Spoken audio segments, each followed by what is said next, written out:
e musidɓe tedduɓe yeeɓi yankoɓe Pili TV to gonɗon e no gonirɗon yo jaame kisal wone moon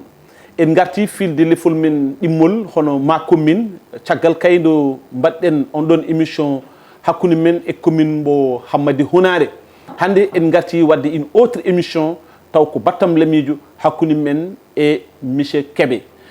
ma en garti e makko joni joni ko lelani ko kono haade ɗum ɗon ko salminde bandiraɓe e jarnaɓe men e ñagade goto mon kala ɗo wawi wonde en wawi wonide foof yo jaame kisal wone muɗum ma commune noon ari ko ittude kumpa ma commune ko émission mo gandanɗa hoorema ko namde e jabuli ko kala mo gandanɗa hoorema ene dille commune muɗum ene jogui yidde ɓamtare commune muɗum ene jogui yidde également nawtude commune yesso on ɗon ene nodda ɗo e Pili TV ene nodda hen maire uji ene nodda hen politicien ji ene nodda hen des artistes ene nodda hen des acteurs de développement mais également kala mo gandanɗa hoorema an aɗa tini oɗo commune ko commune ma ko ɗum woni ko kewɗen wiide commune am commune ma commune men enen fof sen ndendi mbeɗa sikki nden ma commune aji ɗi mbawa yadude yesso joni joni bandiraɓe musidɓe tedduɓe mi watta so wona dokken konngol invité meɗen hande noon invité men ko Ngana kono en cuuɗat inde nde totten mo konngol o salmodire bandiraɓe nde puɗɗen artude makko e namde bisimilla ma monsieur Kébé. Et merci Abbas, merci aussi téléspectateurs uji Pili TV fof donc ko weltare monde hande arde ɗo oɗo émission communement e saabu ɗum eɗen gandi hande kala acteur développement walla kala politicien no mbiɗa ni ne jogui yiyande faati commune mum donc arde haaldude bandiraɓe donc heewi kadi ko yimɓe gandano e neɗɗo ma gandu ɗum donc ɗum ɗo ko tribune mawɗo gandanɗa hoorema mo dokkuɗon les acteurs développement ou les hommes politiques walla les acteurs culturels pour mbawa haaldude gandanɗa hoorema e ɓesgu commune aji mumen ko noon docteur Kébé Allah jarama a jarama haade men yewtude hay nokku alay saago gara kalnamin holi gonɗo docteur Kébé saabu goho amin gandi mbiyeteɗa ko Mouhamadou Habib Kébé kono ene elle e nder indema nde ene soowa wonko woni yesso ma inde nde wiyete ko docteur docteur o ko holɗum e holno keɓirɗa ngal ɗon doctoragal beela ɓesguli ɗi ene mbawa ɓeydo andude hol gonɗo docteur Kébé eyyi docteur Kébé ko inde gandanɗa hoorema kemmi ɗum caggal nde mbaɗmi soutenance thèse doctorat en pharmacie e université Cheikh Anta Diop de Dakar donc aɗa andi e nder jangde e tubankore so tawi a waɗi doctorat tan hankkadi mbiyeɗa ko docteur hay goto ala droit haalde inde ma taw fo hani docteur way kono professeur ni kaɗum titre hollo oɗon neɗɗo mo kaldata mo mbiyata docteur mo jogui ko wiyete doctorat doctorat noon ko diplôme ko niveau d' étude sa ɓinni doctorat noon waɗi ko wiyete professeur université ɗum no woodi mais noon min jokkitani jangde hamin jetti ɗin dumannaji donc firti tan kam ko docteur o wona inde tan ni ko kadum diplôme docteur en pharmacie quoi machallah donc enen fof enen nandi ɗum docteur Kébé docteur Mouhamadou Habib Kébé o addinimo wiyade docteur ko jangnande ha Allah hokkimo on ɗon fartaŋe wawde dañde on ɗon diplôme biyeteɗo docteur donc ndo waɗi nde soutenir thèse makko on ɗon ko Allah hoddiri o dañi on ɗon fartaŋe ko ɗum titre mawɗo fo tabarakallah machallah yo Allah hokkuma hen ñamde hen ko heewi kadi taw kadi oɗo diplôme ene jigma hano hannit ni docteur haade caggal ndo mbaɗɗen présentation amin hande min gari ke nder commune ma commune no mbiɗen ni ko ummini ɗum ko yiiloyade les acteurs de développement ko yiiloyade ɓen ɓe ganduɗa hoorema ala ko ummini ɗumen so wona ɓamtade commune men yiɗɓe commune men alors hande Allah hokki en fartaŋi en jokkodirema sans kadi ko gandanɗa hoorema a sattinani ɗum a holliti tigui émission ko émission ma min jinno haade hunde juɗede kalnamin commune Médina Diagne holto tawete holto woni e nder dundu Baba Adama he merci beaucoup Abbas donc commune Médina Diagne ɓe woni koye nder département de Podor e nder arrondissement mo Kaskas donc waddi frontiére koye commune Golléré e mairie e banggue oga ko commune de Walalde e commune de Dunga donc commune mo gandanɗa hoorema commune mawɗo jeeya koye commune aji ɓurɗi mawnude e nder département de Podor saabu ɗum ko wiyete ancienne communauté rural ɗi kadi 10 e nder département he commune Madina ko hen jeeya commune Madina noon ko commune mo gandanɗa hoorema historique sur le plan politique sur le plan kadi gandanɗa hoorema peut être géographique banggue démographie jeeya hande ko commune aji ɓurɗi mawnude to banggue superficie jaajendi e ɓurɗi mawnude kadi to banggue population donc commune Madina no mbimami ni tan tawete tan koye département de Podor e nder arrondissement de Kaskas ɗum woni situation géographique machallah mbeɗa andi yimɓe fof ene wawi taw ma gandid commune o haade men gasnude émission ma en gartu ni plus précisément holto commune o wawata tawede e oɗo saaha kono joni joni an docteur Kébé commune Medina Ndiaye bi hon foti guri ngoni hen taw ko officiel. Bon, dernière PLD baɗaɗo woni ko winda tan officiellement e nder inde commune o waɗano ko nogasi go wuro eyyi kono noon eɗen gandi saaha fof guure kesene goota kono hannde kam ɗo jareɗen ɗo eɗen mbawi commune o hedde guure nogasi nayyi walla nogasi joyyi kono kam ko winda kam e deftere sa yeehi e humpito a ƴeewi a tawi tawata ɗon ko nogasi go wuro gonga nogasi go wuro beela ɗo e artande min hen saabu aɗa andi ma commune wele ɓuuri welde ma commune fof ko saɗa titre o ma commune yataw waɗande commune ma donc so tawi a wi kam ko nogasi go wuro woni toon beela aɗa andidi guuri ɗe fof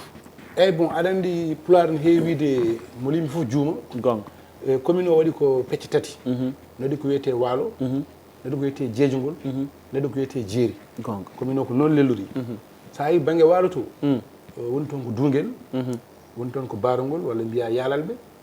woni toon ko Kaskas woni toon ko Siwre woni toon ko Thila Saro Sukki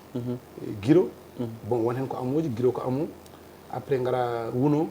Demboisa gara jeejugol ngol Madina Aram Kene Hene Olol Dugi Dombi Takoyel après gara jeeri ndi waɗi ko wiyete Bano woni Uruɓe Daka gara Dunguel Dadde gara Waw gara Ayre Ɓurɓel min mbiyata Nanay Peul gara Wendu Ɓokki Wendu Sadio min mbiyata Bunnaɓe gara Gonkol gara Bilwili Youf donc pratiquement ko ɗum woni guri tambiɗɗe Medina Ndiaye machallah ɗum ɗo de ina holliri quand même aɗa andi commune ma par ce que heewi wonɓe commune taw mbawa limtandema guri gonɗe nder commune men ɗum noon ko andude tan importance mo mbaɗɗa collé e commune ma yiddema e commune ma ko ɗum ni woni sababu hannde kadi noddaɗa ga e ma commune beele ɗo wawa haalande men beele kadi aɗa wawa artande min e infrastructure uji manam ko gandanɗa hoore ma ɗum ɗo hannde wasata jeeyede e nder commune ganduɗa hoore ma hunde mawde wonde e nder commune o taw ko infrastructure ganduɗa hoore ma ko mairie o walla ni ko wuuro ngo ni waɗi ɗum ɗon e ganduɗa hoore ma ɗum ɗo so haalama tan yimɓe foof poti wawde andude ɗum ɗo koko waɗat ɗo eyyi bon commune Madina kam to batte infrastructure eɗen mbawi wiide comme commune aji ɗi foof ni c'est à dire que école primaire poste santé ɗum kam commune aji fof ne jogui ɗum donc commune Madina ko jogui tan gandanɗa hoorema ko infrastructure phare min mbiyata ne heptina no mbiɗa ni ko rigerie amin jogui rigerie woni ko Kaskas bon c'est vrai que soir o fuɗɗade wadde fonctionnel mais ko rigerie mawɗo quand même e sa ari e nder Kaskas kadi ha joni amin jogui toon gandanɗa hoorema centre transformation ko pour rewɓe amin jogui ɗon aussi maison des jeunes eyyi ɗum ɗon fof ko Kaskas et station service nan ɗon donc police frontalière nan ɗon kalami ko noon fof wona ko mairie waɗi tan ko hunde tan ko woni wuuro ngo dans l' ensemble bon ko ɓuuri hewde kam e infrastructure woni ko Kaskas e Madina Madina aussi Duguere nan ɗon Duguere mawni nan Madina donc Madina aussi ne waɗi siège commune o ko ɗon woni mairie o donc no mbiyatni kadi sa arti Kaskas kadi amin jogui centre de santé joni e centre de santé o kadi ko wona o médecin ni fuɗɗi wadde fonctionnel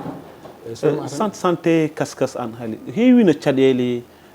hol peeje e peccoɗe mbaɗɗon ha centre o waɗi fonctionné par ce que ɓooyi ko uddi guila o woodi ha ni vraiment hayso woodi uddiɗo ɓooyani ko udditi holto ndewɗon centre de santé o mboɗo sikki kañum wonno caɗele ɓurɗe mawnude hakkude maaje saabu ɗum centre de santé o il faut tan dokka kam seeɗa mi arte historique ko addi centre de santé o bisimilla eyyi saabu ɗum eɗen gandi santé ne waɗi ko wiyete carte sanitaire kala wuuro en terme de population hoɗɓe wuuro ngo walla nokku ngo ne mbaɗi ko namdi établissement wuuro wonɗo tolnoto ko case wonɗo tolnoto ko poste wonɗo tolnoto ko centre de santé wonɗo tolnoto ko hôpital niveau 1 2 3 ha 4 Kaskas on saaga alano possibilité e population mum dañde centre de santé won wawi goto noon allah yimɓe yaafo peut-être Kalidou Dembandirat Kalidou Dieng à travers ses partenaires o mahi Kaskas centre de santé nden noon wonno PCR ko neɗɗo Djibo Ka wonde Ablaye Wade ndeɓe tinnum nde noon pour wadde haɓademo par ce que ɓe gandi so mahi ɗum no wawi wuuro ngo foof faate makko e banggue politique te laamu yiɗa ɗum nden noon ɓe ƴetti décision aɗum Kaskas centre de santé ɓe mahi ɗum noon e dawal daɓɓiɗngal centre o paari nde paari nde noon wonno wona hunde fewjade dow waɗande préparé min dañi blocage entrepreneur o dañi caɗele et tout ça donc min jooɗi presque pratiquement 15 ans mi dillani 2005 ha 2020 Allah waɗata noon amin jaha tan sali au passage mon ami et frère Idi Diop donc ɗo yahat tan hooyi blocage au niveau du direction de l'équipement et de blocage o ɗon ko probléme ko crédit budgétaire par ce que haalis o yaltino budget année budgétaire o ɓenni donc on haalis nattare budget goɗɗo il faut waɗa lette crédit budgétaire pour haalis o wawa artude Allah waɗi mo Amadou Ba wonno ɗon bon peut être nden en ganda peut être blocage walla hakkude Amadou Ba e Diouf Sarr wonno ministére de la santé bon avec mairie Dakar o walla taw politique o hewno doole haɓe ngala temps mum nde Abdoulaye Daouda ari finance nde waɗi débloqué les fonds là 500 et quelques millions ko nden hôpital o jokkiɗa te kadi ndo ɗum débloqué nde kadi e guila ko faati courant ha gueɗe kewɗe ko caggal ballal mokkam e caggal Allah ko konkam vraiment woni acteur phare ha hôpital o hannde waɗi fonctionnel kanko Abdoulaye Daouda Diallo ça c'est à saluer ko hunde fonde yettede hunde fonde jarnede saabu so neɗɗo golli ina foti yettede docteur Guébé ga ka acteur de développement ga ka neɗɗo mo ganduɗa ma jiɗɗo commune ma ka politicien a ƴamino leffol mairie ngol ɗo ɓennu ngol te kadi a dañani yewtude holko saabi holko no caɗele ma eyyi bon précision seeɗa tan aɗa andi élection locale oɗo ɓennuɗo c'est vrai que mo wonano candidat direct parce que j'étais candidat sur la liste proportionnelle parce que nde élection ngaji paanide c'est vrai que j'étais candidat yimɓe fof gandi ko ɗum wonno andiyam mbiɗa hunde fandi noon min dañ caɗele dañde récépissé min mbaddi collaboré e waaji goto mbiye Abdoul Diatthi jeeyako Madine min jaadi liste o eyyi min darima hen kala kamin ponnoɗe min mbaɗi Allah waɗi aussi maire o konko Demba Ba o gagné min c'est vrai que score aussi c'est trop serré mais noon kam ko ɓuuri tagde kam min perdi ko liste uji hewde saabu ɗum commune o ujunnaji jeenayyi neɗɗo wuuri mais ko ujunnaji tati tan pawɗi wotan maire o donc ujunnaji joyi e feccere foof walla ujunnaji jeegom presque koko pecci eyyi donc minen konko dañi ko ujunnaji tati pawɗi minen min dañi ujunnaji ɗiɗi temedde jeetati goɗɗo dañi ujunere e temedde tati goɗɗo dañi ujunere pawɗo goɗɗo dañi temedde jeetati goɗɗo dañi temedde jeeɗiɗi goɗɗo dañi temedde nayyi donc peccor kewgu ngu ɗum tagui hokkimo victoire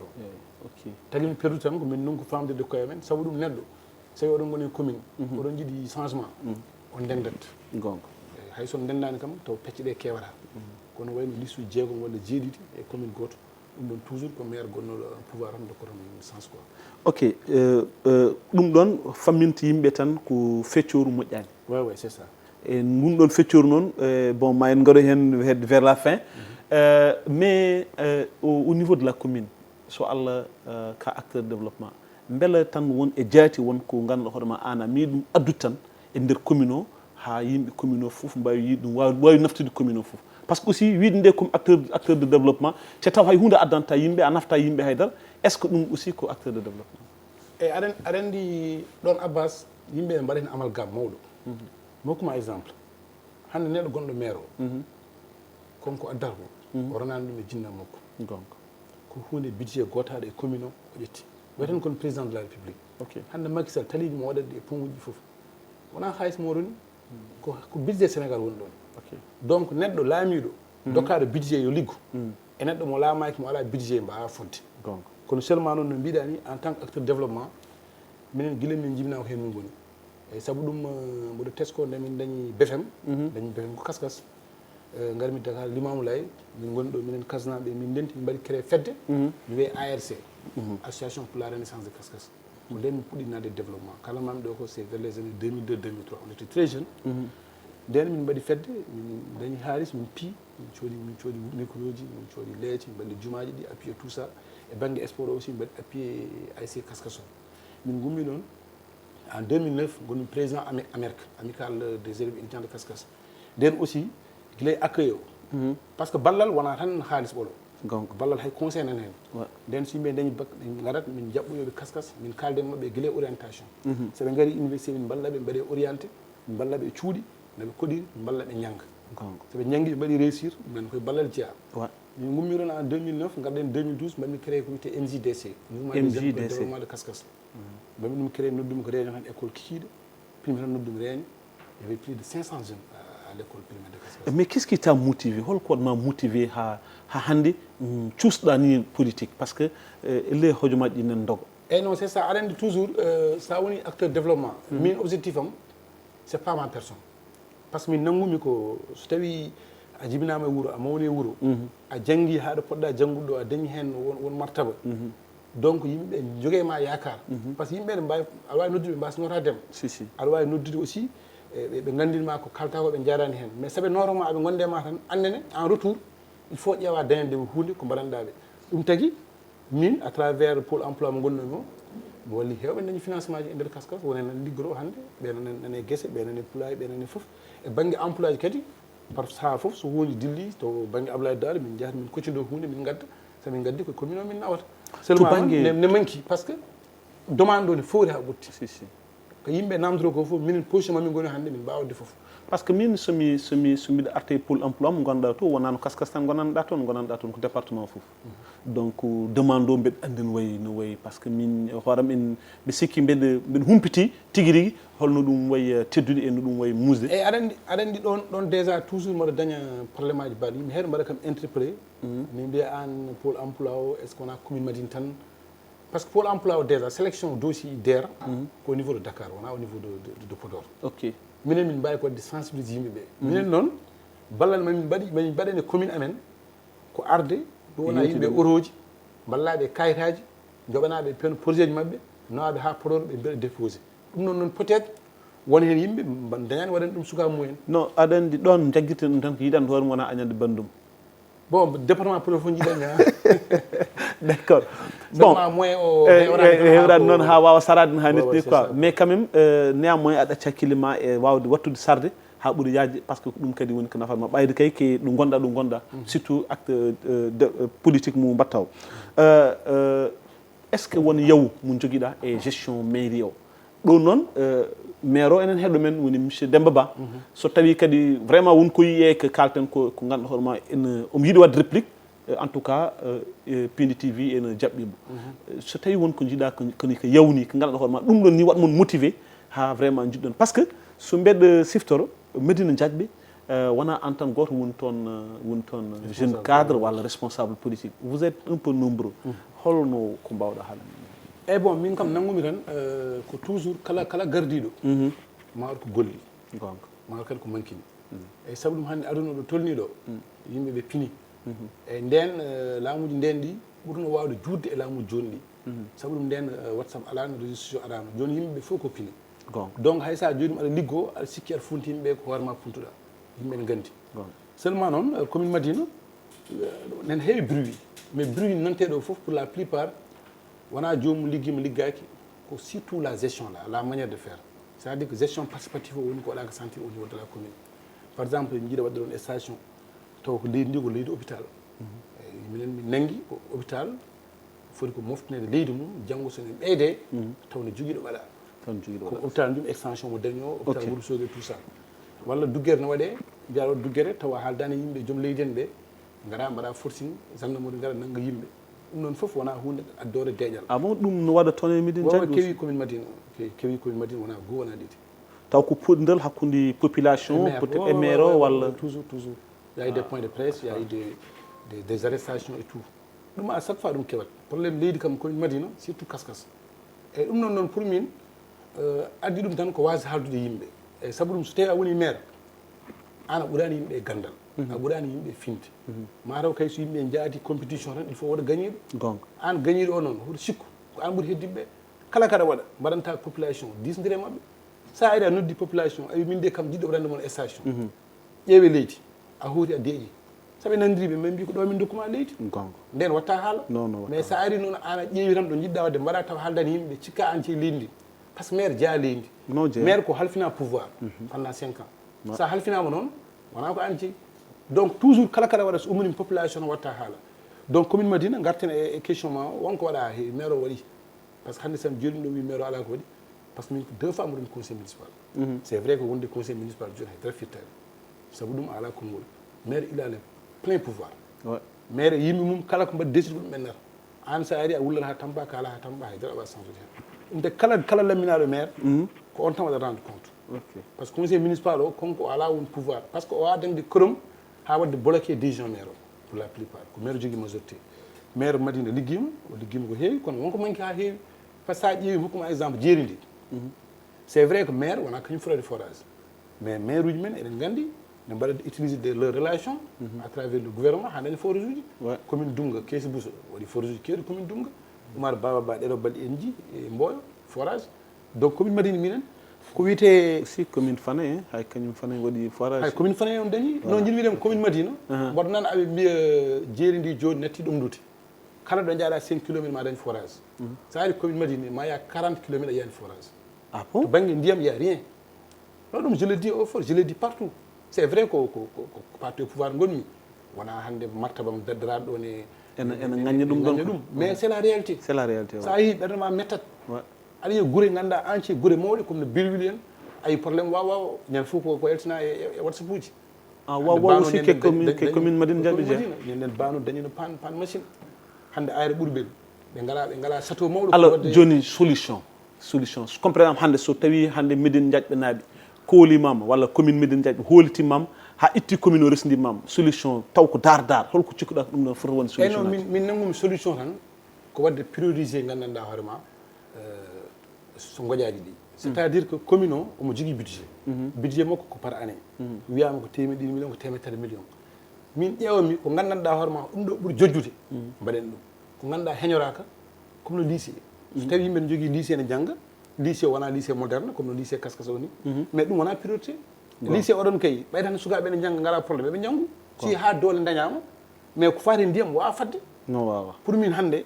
min so tawi Allah hokkitgam par exemple gonmi maire première chose ko yaade yidirde les membres du gouvernement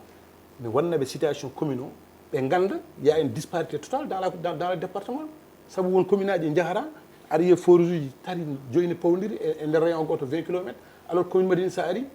kala ko tawɗa ɗum c'est des forages vétis ko forage goto min dañi à travers piment hay ɗum ko gonkon est ce que a sikkani aussi e on fannu mairie uji ɓe sahaji ɓe kersa ñaguiyade walla kersa ɗumen par ce que en fait walla taw ɓe kersa aussi wadde associé yimɓe wonɓe commune o par ce que aɗa andi mbiyatmi mairie wona maire tan jeeyi wona conseil jeeyi no mairie ko dendagal renduɓe gurdam e on ɗon diwan ko kañumen foof jeeyi ɗum il y a des acteurs ganduɗa hoorema nin cuuɗi so tawi a noddani ɗumen yo ngar balluma e gestion par ce que hande holno neɗɗo miijirto mbaɗono monsieur Gaye de l'hydraulique o wona toon wiye e wonde commune Médine Diaby ɓen ɗum en tant que directeur à l'époque mi anda joni est ce que il est toujours directeur non oui mais ha joni ko direction toon woni quoi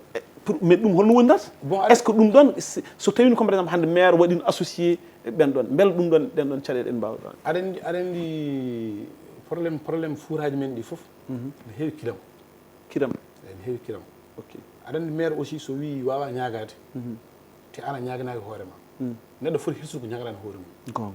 kono ñaganade leñol mum walla ñaganade ɓesgu mum yimɓe gotanma so tawi ana ɗum ɗo aɗa andi doole ma mbawa addude ɗum ma ñagoɗa kayre ɗum hertinaki gonga eyyi saabu ɗum par ce que kala ko mbaɗa wadde an so tawi maire uji hannde kodi ko Dakar ɓe ngala probléme ndiyam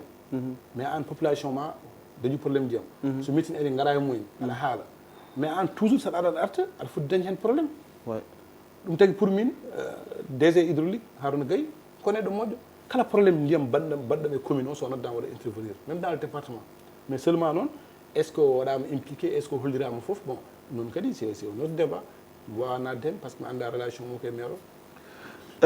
ene wayno presque enen e terme émission meɗen kono en mbawa jofnude gaga en garani e mentor ma ko jeddi ngala ko Abdoulaye Daouda Diallo woni mentor ma dans le département de Podor kanko ni hoolima haw ƴettuma o waɗma conseil spécial somi yi oɗon nomination jetmi ko aɗa wonde maire uji jetmi ko aɗa wonde des hauts responsables du département holko addi ɗum e hol relation hakkude ma e Abdoulaye Daouda Diallo bon addi ɗum peut être ko confiance sabu ɗum ko confiance kadi ne jeeya hen kadi mataw élection locale o sabu ɗum minen min tampinino maire o Demba Ba min tampinoma ha dernière minute Abdoulaye ari change carte ɗe foof mbaɗen peut être o wiyata ko ɓayde o haɗi kam mairie o bon peut être toto kam hunde bon mi anda je sais pas mais en tout cas l' essentiel mboɗo andi kam min ɓoyti te guila min gondi gondigal toujours waɗa caɗele par ce que jiiɗa hunde donc a hebde mais min kam j'ai été toujours loyal envers lui dan kala ndo noddi mi nototo